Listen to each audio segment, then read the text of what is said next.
Un imperio construido con sangre, acero y miedo nunca se derrumba a balazos. Se pudre desde adentro. Viernes 12 de mayo. En el puente de San Isidro, la delgada línea entre Tijuana y San Diego, el mayor drama en la historia de la guerra moderna contra las drogas está a punto de concluir.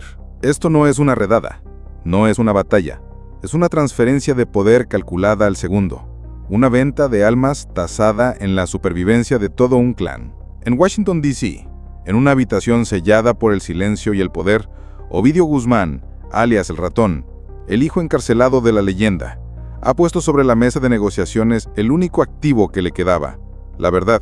No una confesión, sino un mapa escalofriantemente detallado del propio reino que su padre creó. Lo vende todo: las rutas de fentanilo manchadas de sangre, la lista negra de políticos corruptos, los sofisticados esquemas de lavado de dinero y hasta sus aliados más cercanos. A cambio, no exige libertad, exige algo mucho más valioso: la vida para 31 miembros del clan Guzmán. En la Ciudad de México, en un búnker subterráneo de alta tecnología, Omar García Harfuch, el arquitecto jefe de la operación, apodado el fantasma de la seguridad mexicana, sigue cada píxel en la pantalla. Él no solo sabe lo que está por suceder, él es quien escribió este guión. Una partida de ajedrez sin sangre, sin disparos, pero donde cada movimiento es una puñalada letal que cercena una arteria del cártel de Sinaloa. Su objetivo no es la captura, su objetivo es quebrar el alma del imperio. Y en la frontera, bajo un sol que quema como si quisiera perforar los blindajes, 17 herederos del trono del crimen emergen de lujo para enfrentar la cruda realidad. No son prisioneros, son fugitivos, exiliados, reyes y reinas sin reino. Vienen a reclamar el regalo que Ovidio compró con su traición. Esta no es la historia del fin de un cártel, es la historia de la mutación del mal. Una historia de cómo un imperio se devora a sí mismo y de cómo los gobiernos, en su desesperación, han tenido que pactar con el diablo para destruir a un demonio mayor. La pregunta no es si el imperio Guzmán se derrumbará. La pregunta es, ¿qué se levantará de sus cenizas? El sol sobre el desierto de California no tiene piedad. Descarga su furia sobre el asfalto del puente de San Isidro, espesando el aire, convirtiendo cada aliento en un esfuerzo. Para los agentes fronterizos de Estados Unidos, es un viernes típico de aburrimiento y tensión intermitente. Viejos coches cargados de esperanza y desesperación, camiones comerciales rugiendo, y ocasionalmente algún SUV de lujo transportando empresarios entre dos mundos. Pero entonces, a las 12:07 del mediodía, el aburrimiento se hizo añicos. Desde el lado de Tijuana, apareció una entidad anómala. No uno, sino una caravana de 5 SUVs blindados de un negro profundo. No se movían, se deslizaban. La pintura reluciente como el caparazón de un escarabajo, reflejando el sol con arrogancia. Los cristales tan gruesos que devoraban toda la luz, convirtiendo el interior en un misterio absoluto.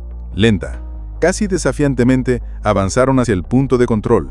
El agente Johnson, un hombre con 20 años de experiencia leyendo mentiras a través de los parabrisas, entrecerró los ojos. ¿Qué político es este?, murmuró a su colega más joven. Seguro que es otra delegación camino a Silicon Valley que no quiere que nadie se entere. Pero algo no encajaba. Algo estaba terriblemente mal. Estos vehículos no llevaban placas diplomáticas. Llevaban algo mucho más intimidante: el silencio absoluto del poder supremo. Cuando se detuvieron, los motores no se apagaron inmediatamente. Gruñeron amenazadoramente, como bestias esperando una orden. Y entonces la puerta del vehículo líder se abrió. El aire se detuvo. El silencio en el puente se volvió tan pesado que se podía oír el latido de los corazones en los pechos. La primera en bajar fue Griselda López Pérez, la exesposa, la madre de los hijos herederos de El Chapo. Llevaba un abrigo de Burberry, a pesar de los 32 grados de calor, un desafío arrogante a las circunstancias. Pero sus ojos, escondidos tras unas gafas de sol de Dior, no podían esconder el cansancio y la derrota. Era una reina abdicando. Luego, uno por uno, la dinastía salió a la luz. Rosa Isela Guzmán, la hija mayor, con el rostro duro como la piedra, agarrándose a la última pizca de dignidad. Isela Guzmán, la sobrina, que una vez usó su afilado cerebro para legalizar cientos de millones de dólares a través de empresas inmobiliarias, ahora con las manos temblorosas agarrando un bolso de Chanel. Las cuñadas, los sobrinos, todos con los rostros pálidos de los que no han dormido, de los que han visto la abismo. Finalmente, del segundo SUV, se separó una figura, un joven, tal vez de menos de 30 años, vestido con un atuendo tan normal que resultaba fuera de lugar, una gorra oscura, jeans y zapatillas Balenciaga, pero su postura no era normal en absoluto. Se erguía, de hombros anchos, con una mirada afilada que recorría a los agentes, a los francotiradores invisibles en los edificios y al cielo. Una mezcla de la cautela de un animal salvaje y la confianza de alguien nacido para mandar. Los agentes en la sala de mando susurraron por la radio. Era él, Jesús Alfredo Guzmán Salazar, el gordo, considerado el cerebro estratégico, el heredero más frío del trono de El Chapo. No llegaban como turistas, llegaban como derrotados, los herederos de un imperio construido sobre decenas de miles de cadáveres, ahora de pie, sin armas, sin guardaespaldas, solo con maletas de marca y ojos que suplicaban protección al archienemigo de su padre. La escena era tan surrealista que resultaba absurda, como una familia real europea de la Edad Media que, tras perder una batalla, llama a las puertas del castillo de su rival para pedir asilo. Y cuando las maletas Louis Vuitton, Chanel y Rimowa fueron depositadas sobre el asfalto caliente, otra cruel verdad quedó al descubierto. No huían de lujo, intentaban llevárselo consigo, una contradicción brutal. Los símbolos del poder que los habían llevado al borde del abismo eran ahora lo único que intentaban salvar, como restos de un naufragio. En los pasaportes diplomáticos falsos encontrados más tarde había sellos de Dubái, Moscú, Quito, Caracas, paraísos para criminales y dinero sucio. Pero todos los presentes en el puente ese día entendieron que su destino final no era una ciudad, era un concepto, un escondite, una salida, un trato. Un joven agente, pálido, se volvió hacia Johnson. ¿Qué demonios está pasando? Johnson, sin apartar la vista de Jesús Alfredo, respondió con voz grave y ronca. Estás presenciando la historia, chico. Estás presenciando un imperio cometiendo suicidio. Mientras el mundo exterior quedaba atónito por la pantomima en San Isidro, en el centro de la Ciudad de México, en una habitación sin ventanas en las profundidades de la tierra, Omar García Harfuch movía cada uno de los hilos. Esta habitación no parecía un centro de mando militar. Parecía una sala de bolsa del futuro. Docenas de pantallas gigantes mostraban todo. Imágenes en directo de cámaras de seguridad, cámaras térmicas, drones, datos de satélite que rastreaban la caravana desde que estaba en Sinaloa, diagramas de análisis de voz y líneas de código de encriptación que corrían sin cesar. El aire era gélido por el aire acondicionado, solo interrumpido por el zumbido de los servidores y el tecleo rítmico. El olor a café quemado y la tensión se condensaban en una niebla invisible. Harfuch se encontraba en medio de esa tormenta de información, aterradoramente tranquilo. No llevaba uniforme, llevaba un traje perfectamente cortado, sin una sola arruga. A sus 40 años ya tenía una carrera legendaria. Le habían disparado 3 veces en una emboscada, había sobrevivido y había vuelto al trabajo solo unas semanas después, con fragmentos de bala todavía en el cuerpo. Era la encarnación de una nueva generación de lucha contra el narcotráfico, sin ruido, sin ostentación, solo la precisión fría de un cirujano. Esta operación era su obra maestra. Comenzó 6 meses antes en una reunión secreta con altos funcionarios de la DEA y el FBI. Harfuch había puesto sobre la mesa una propuesta demencial. Llevamos 30 años intentando cortar la cabeza de la serpiente. Cada vez que cortamos una, crecen 3 más. Convertimos a El Chapo en una leyenda, en un mártir. Hemos fracasado. El representante de la DEA, un hombre llamado Miller con el rostro arrugado por batallas perdidas, gruñó. ¿Y cuál es tu propuesta, Omar? ¿Invitarlos a tomar el té? Casi, respondió Harfuch con una sonrisa casi imperceptible asomando en sus labios. En lugar de atacar desde fuera, vamos a inocularles un virus desde dentro. Haremos que se devoren entre ellos. Convertiremos su mayor activo, la familia, en su debilidad más letal. No atacaremos el imperio, lo compraremos. El plan fue diseñado con la meticulosidad de un relojero suizo. Operación ajedrez. Todo estaba previsto. Fase 1. Crear presión. La DEA y la Marina de México intensificaron las redadas en las rutas de suministro de los Chapitos, los hijos del Chapo, pero accidentalmente ignoraron las rutas de una facción rival. Esto sembró la desconfianza, creando las primeras fisuras en la alianza criminal. Fase 2. El señuelo. A través de canales no oficiales se envió un mensaje a Ovidio Guzmán en prisión, un trato sin precedentes. No solo una reducción de condena, sino protección total para todo el clan. Una salida. Fase 3. La puesta en escena. Cuando Ovidio mordió el anzuelo, el equipo de Harfuch comenzó a planificar la logística de la fuga. No solo sabían a dónde iría la familia Guzmán, ellos mismos habían trazado esa ruta para ellos. Los 3 helicópteros Black Hawk de Estados Unidos no estaban de reserva en California. Estaban ahí para intervenir ante cualquier traición de otras facciones del cártel. Los 2 equipos de operaciones especiales de la DEA en Otay Mesa no eran una fuerza de apoyo. Eran tiradores listos para eliminar cualquier amenaza al activo que se estaba transfiriendo. El dispositivo de rastreo digital no se colocó en el vehículo de la familia Guzmán en el último minuto. Llevaba allí meses, registrando cada llamada, cada hábito, cada miedo. El 8 de mayo, la llamada decisiva llegó desde Langley, Virginia, sede de la CIA. El ratón está en la jaula. El paquete está listo para ser enviado. Harfuch dio una única directiva a su equipo y a sus socios estadounidenses. Quiero un silencio absoluto. Ni un solo disparo, ni una sola sirena, ningún comunicado de prensa. El mundo solo verá una familia criminal rindiéndose. No verán nuestra mano. La leyenda del Chapo nació de la violencia. La mataremos con el silencio. Su objetivo no era una victoria para presumir en televisión. Era un golpe psicológico. Al permitir que la familia Guzmán cruzara la frontera voluntariamente, estaba enviando un mensaje a todo el AMPA. La lealtad ha muerto. Ningún lugar es seguro. Incluso los herederos del santo deben arrodillarse ante el Estado. En la pantalla, vio el rostro de Jesús Alfredo. El niño que creció entre el lujo y la sangre, ahora era solo un peón en su tablero de ajedrez. «Fin de la partida», dijo un ayudante. Harfuch negó la cabeza con la vista fija en la pantalla. «No», dijo, «acaba de empezar. Ahora los peones comenzarán a hablar». La fuga no comenzó bajo el sol abrasador de San Isidro, comenzó en la densa oscuridad de Jesús María, el corazón mítico del Imperio Guzmán. Jesús María no es un pueblo, es una fortaleza, un reino aislado en las profundidades de la Sierra Madre, donde la ley de México no existe. Aquí nació el Chapo, aquí construyó su primer bastión, y aquí su clan vivió como reyes en una fortaleza medieval equipada con tecnología del siglo XXI. Imagina un complejo rodeado por muros de hormigón armado de 5 metros de altura, coronados con vallas eléctricas y alambre de púas afilado como cuchillas. Cada 20 metros, una torre de vigilancia con cámaras térmicas y sensores de movimiento que pueden detectar un conejo en la oscuridad. Todo el perímetro está minado. Dentro es otro mundo. Lujosas mansiones con piscinas y canchas de tenis. Un zoológico privado con depredadores, una colección de supercoches y una capilla privada. Pero bajo ese lujo se esconde una compleja red de túneles lo suficientemente anchos como para que pase una camioneta que conectan las mansiones entre sí y conducen a salidas secretas en las profundidades del bosque. Este era un territorio inviolable, hasta que dejó de serlo.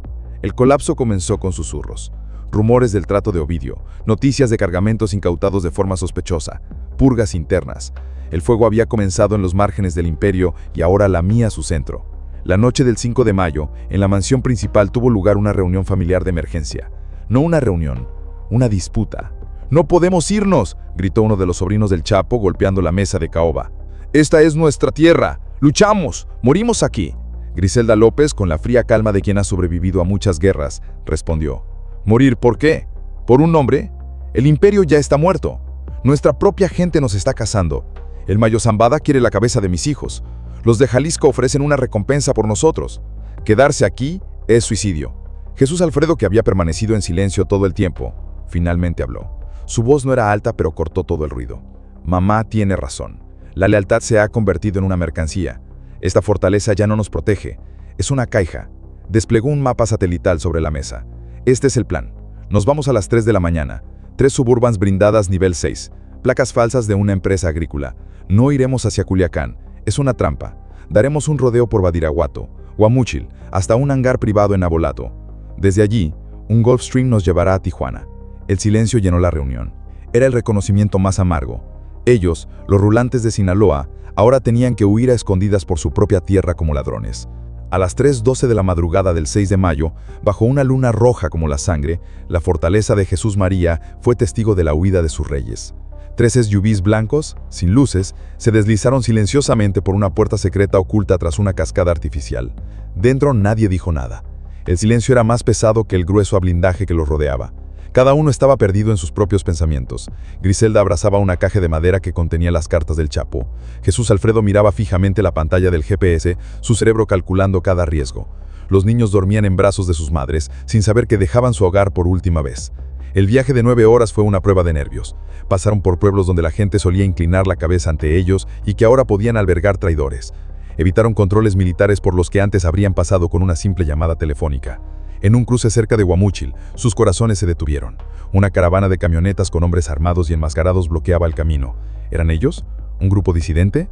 ¿El ejército? El conductor de Jesús Alfredo, uno de los últimos sicarios leales, apretó el volante, con la otra mano en su rifle, Pero la otra caravana simplemente los miró y les hizo señas para que pasaran. ¿Un golpe de suerte? ¿O parte del plan de Harfuch, despejando el camino para ellos desde la distancia? Nunca lo sabrían con certeza. Finalmente, llegaron a la pista clandestina de Nabolato, el mismo lugar desde donde habían despegado cientos de toneladas de cocaína hacia el norte. Ahora, era el punto de partida de su exilio. Mientras el jet Gulfstream G-200 rugía y se elevaba del suelo, Griselda miró las luces de Sinaloa por última vez. No lloró. Las lágrimas eran un lujo que ya no podía permitirse. Solo sintió un vacío helado. Habían escapado, pero lo habían perdido todo. En el Centro Correccional Metropolitano de Chicago, un rascacielos triangular de hormigón y cristal, Ovidio Guzmán López vivía una realidad diferente. No más fiestas opulentas, no más coches chapados en oro, no más leones como mascotas. Solo 4 paredes de hormigón, una cama de acero, un inodoro de acero inoxidable y 23 horas al día de confinamiento solitario. El silencio aquí no era el silencio del poder, era el silencio del olvido, un silencio que carcomía lentamente su mente. El ratón, el apodo que le pusieron por su habilidad para escabullirse, estaba ahora atrapado en una jaula sin salida. Se enfrentaba a la perspectiva de una cadena perpetua en una prisión supermax, donde nunca volvería a ver la luz del sol ni a tocar a un ser querido. Pero Ovidio tenía algo que el gobierno de Estados Unidos codiciaba más que cualquier cantidad de cocaína: información. La negociación comenzó sutilmente. El abogado de Ovidio, un astuto hombre llamado Jeffrey Lichtman, que también había defendido a su padre, se acercó al Departamento de Justicia con una oferta de conciliación. La primera reunión tuvo lugar en una sala de interrogatorios estéril. Frente a Lichtman y Ovidio a través de una pantalla de video, había un equipo de fiscales federales. Liderando el grupo estaba una mujer llamada Sarah Vance, una fiscal famosa por haber derrotado a varios jefes de la mafia. «Mi cliente», comenzó Lichtman, «está dispuesto a considerar la cooperación. A cambio, solicitamos...». Vance lo interrumpió con voz gélida. «El señor Guzmán no está en posición de solicitar nada. Se enfrenta a una serie de cargos que lo enterrarán en prisión hasta que muera. Díganos qué tiene». Ovidio, que había permanecido en silencio hasta entonces, miró directamente a la cámara. Sus ojos ya no tenían la arrogancia de un príncipe del cártel, solo el cálculo de un hombre que jugaba la última mano de su vida. «Puedo darles el mapa completo del inframundo», dijo su voz ronca por la falta de uso.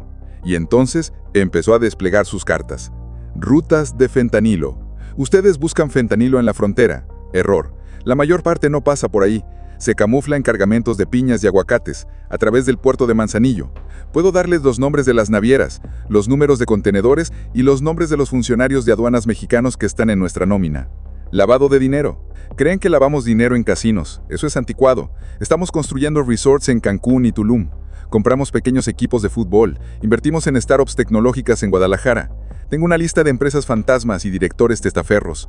Corrupción. Este era el as en la manga. Ovidio respiró hondo. «Tengo nombres. Nombres de generales de la Guardia Nacional que nos informaron sobre redadas. Nombres de jueces que desestimaron cargos. Y nombres de políticos en activo que recibieron dinero para sus campañas electorales. Algunos de ellos se postulan para presidente».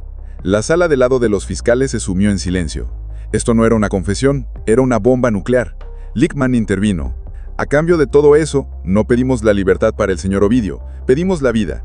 La vida para 31 miembros de su familia, desde su madre, la señora Griselda, hasta sus nietos más pequeños.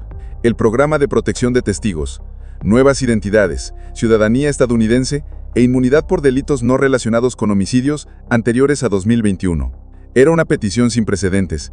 Básicamente estaban pidiendo al gobierno de Estados Unidos que legalizara una familia criminal. La disputa interna en el gobierno de Estados Unidos fue feroz. El ala dura del FBI estaba furiosa. «Estamos haciendo un pacto con el diablo», gritó un alto agente en una reunión. «Vamos a dar la ciudadanía estadounidense a quienes han puñizado a cientos de miles de nuestros ciudadanos». Pero el ala pragmática, liderada por el Departamento de Estado y la CIA, ganó. Su argumento era tan cruel como efectivo. Un asesor del Departamento de Estado lo resumió en un memorándum interno. La inteligencia de Ovidio podría colapsar no solo el cártel de Sinaloa, sino también el CJNG. Podría salvar miles de vidas en el futuro. Es mejor tener a un criminal hablando desde una casa segura en Virginia que a 100 sicarios matando en Culiacán. Esto es una guerra, y en la guerra tenemos que tomar decisiones feas. El trato se firmó en el más absoluto secreto.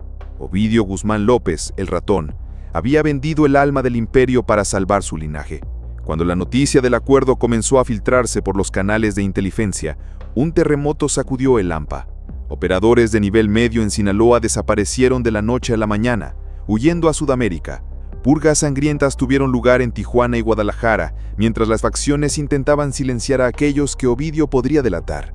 El Pacto del Ratón no fue solo un acuerdo legal, fue una reestructuración completa del mapa del crimen organizado. Convirtió la traición en el arma definitiva y la verdad en una moneda de cambio. La justicia, en este caso, se construyó sobre los cimientos de un crimen aún mayor. Cuando los agentes de la Oficina de Aduanas y Protección Fronteriza de Estados Unidos, vestidos con trajes de protección, comenzaron a abrir las maletas en una instalación de alta seguridad, no encontraron drogas ni armas. Encontraron algo mucho más inquietante: el museo portátil de un imperio muerto. Era un archivo de poder, riqueza, paranoia y tragedia.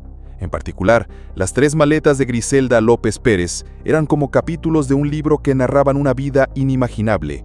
Maleta 1. El símbolo del poder. Un baúl rígido de Louis Vuitton en cuero epinegro. Dentro, forrado de terciopelo, había 6 relojes de hombre. Un Audemars Piguet Royal Oak de oro macizo, grabado en la parte trasera con las iniciales JG. Un Patek Philippe Nautilus. Un Rolex Day-Date, que los agentes sabían que era el modelo favorito de los capos. No eran solo relojes, eran trofeos. Junto a ellos, collares de diamantes y esmeraldas, suficientes para comprar una pequeña isla. Y lo más perturbador, un fajo de pasaportes diplomáticos falsos de Guinea Ecuatorial, todos con fotos de miembros de la familia, junto con un sobre lacrado con cera. Dentro del sobre había cartas manuscritas de El Chapo desde la prisión de Puente Grande, fechadas entre 2012 y 2015.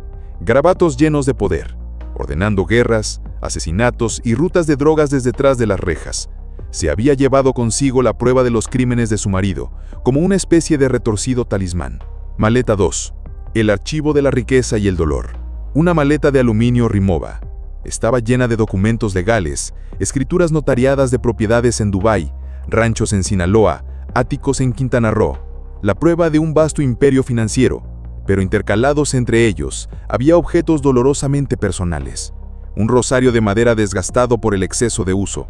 Fotos familiares en blanco y negro de los años 90, cuando el Chapo era todavía un bandido en ascenso y sus hijos eran pequeños sonriendo con inocencia. Y 2 diarios con cubiertas de cuero. Los agentes tuvieron que recurrir a un experto para traducirlos.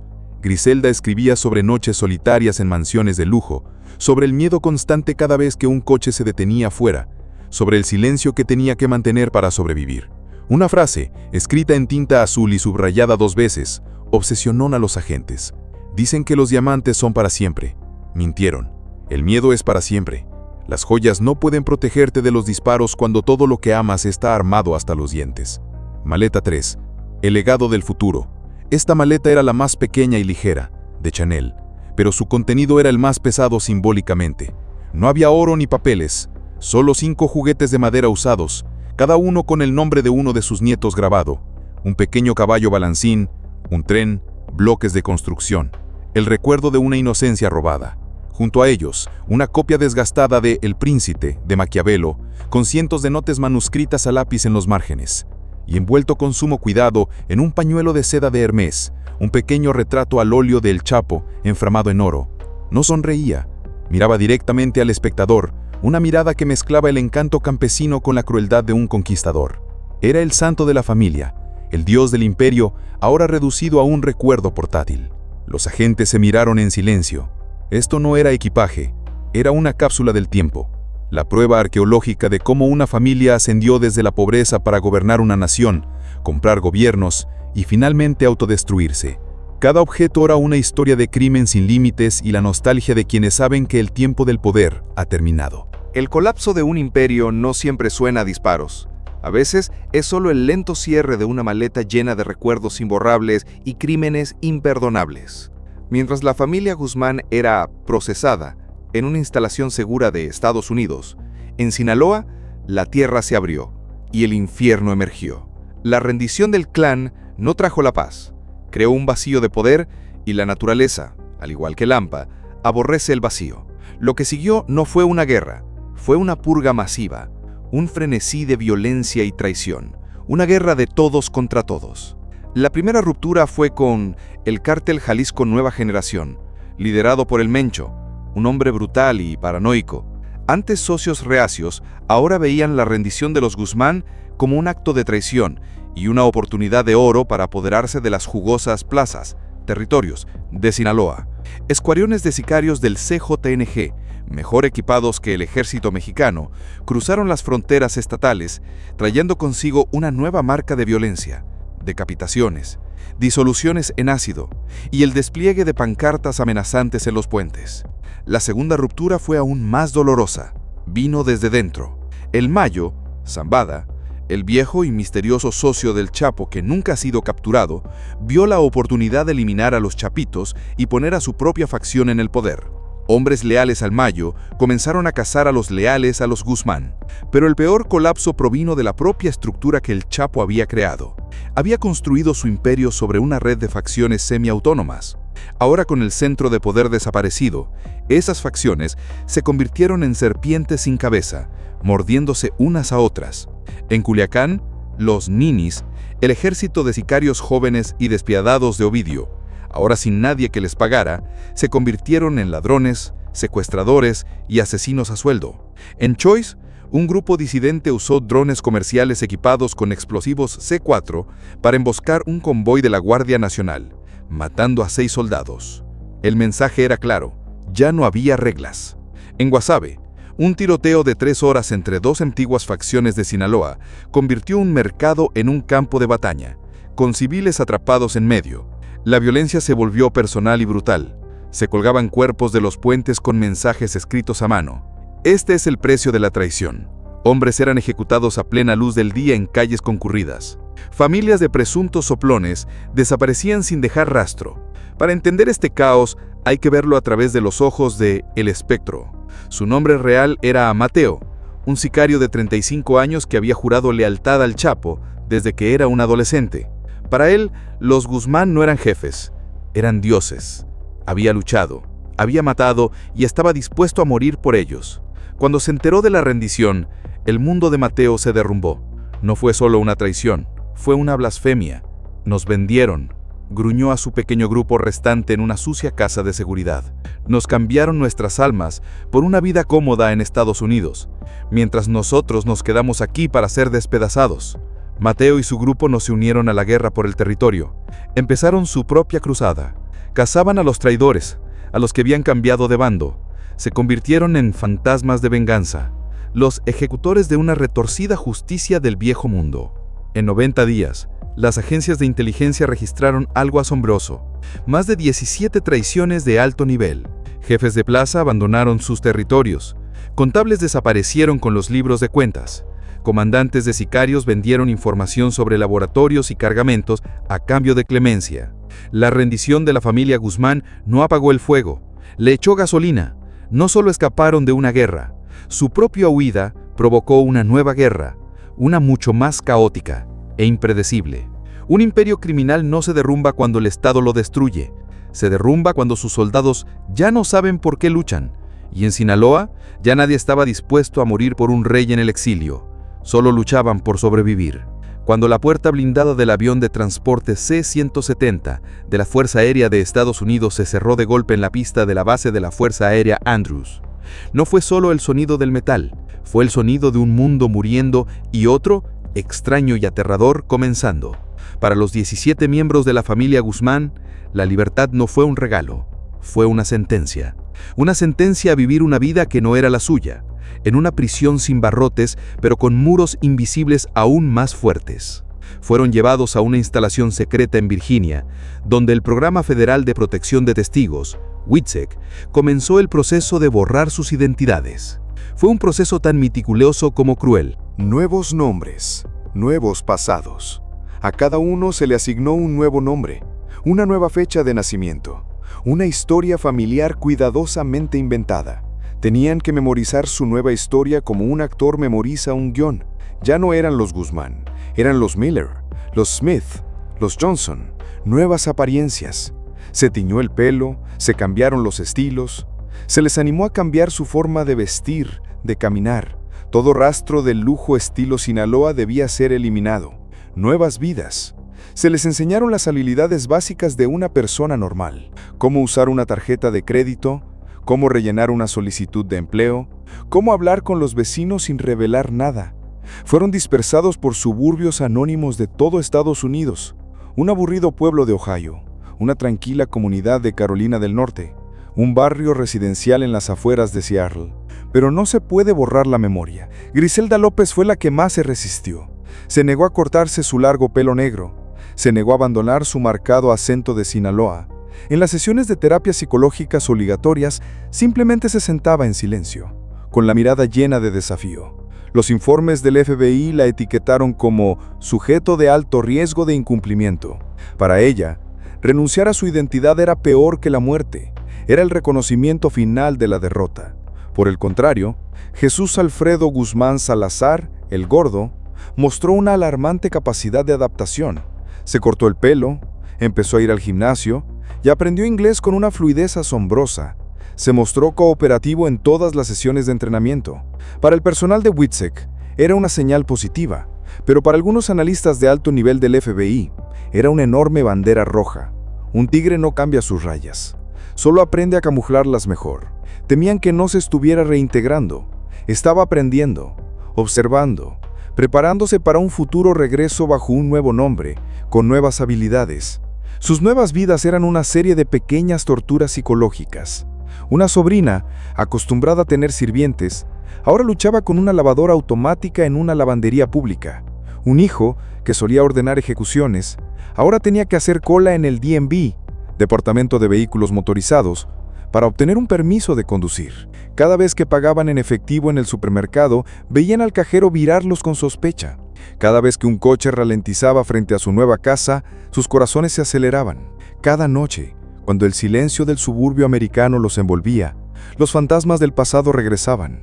El sonido de los disparos, los rostros de las personas a las que habían dañado y la imagen de un imperio perdido. No era una segunda vida, era un exilio. Un castigo más sofisticado que cualquier prisión. No estaban encarcelados por muros de concreto, sino por sus propios recuerdos, y el miedo constante de que, algún día, el pasado los encontrara. Mientras los gobiernos celebraban la operación como un éxito, una gran pregunta moral seguía en el aire. ¿Merecen una segunda vida aquellos que han causado tanto sufrimiento? ¿O Estados Unidos, en su intento de apagar un incendio, ha plantado sin saberlo las semillas de otro? Uno que podría brotar en el futuro con nuevos nombres, pero con viejas intenciones. El asfalto del puente de San Isidro se ha enfriado, pero el terremoto causado por la rendición del clan Guzmán continúa expandiéndose, sacudiendo los cimientos de ambas naciones. En la superficie, es una victoria innegable.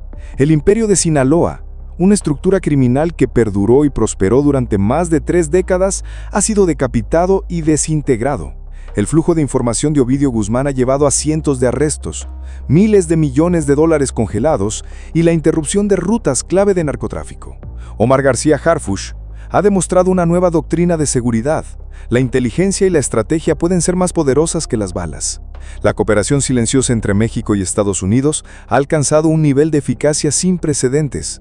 Pero bajo esa superficie yace una realidad mucho más caótica y preocupante. El colapso de Sinaloa no destruyó la violencia, la democratizó. En lugar de un monstruo organizado, México ahora se enfrenta a cientos de demonios más pequeños, más impredecibles e incluso más brutales porque no tienen nada que perder. La violencia se ha fragmentado, extendido y filtrado en el tejido social. La familia Guzmán, heredera de una de las más grandes fortunas criminales del mundo, ahora vive en la caja dorada del anonimato. Pero la cuestión de si realmente pueden escapar de su naturaleza sigue abierta. ¿Se convertirá realmente Jesús Alfredo en un ciudadano modelo? ¿O solo está esperando su momento para reconstruir el imperio de una nueva forma? Y Omar García Harfuch, el arquitecto de la victoria, se enfrenta ahora a un desafío aún mayor: gestionar el caos que su propia victoria ha creado. Ganó una partida de ajedrez, pero el tablero ahora está volcado. Al final, esta historia no trata solo de capos, agentes o políticos. Trata de México y de todos nosotros. Expone una verdad incómoda. El crimen organizado no se alimenta solo de drogas y dinero. Se alimenta de la pobreza, la corrupción, la desesperación y la indiferencia social. Prospera en el vacío que deja el Estado. La caída del mito de Guzmán ha creado un vacío, una oportunidad histórica. México y el mundo Se encuentran ahora en una encrucijada. Podemos dejar que el caos llene ese vacío, que nuevos nombres reemplacen a los antiguos y que este ciclo interminable de violencia continúe.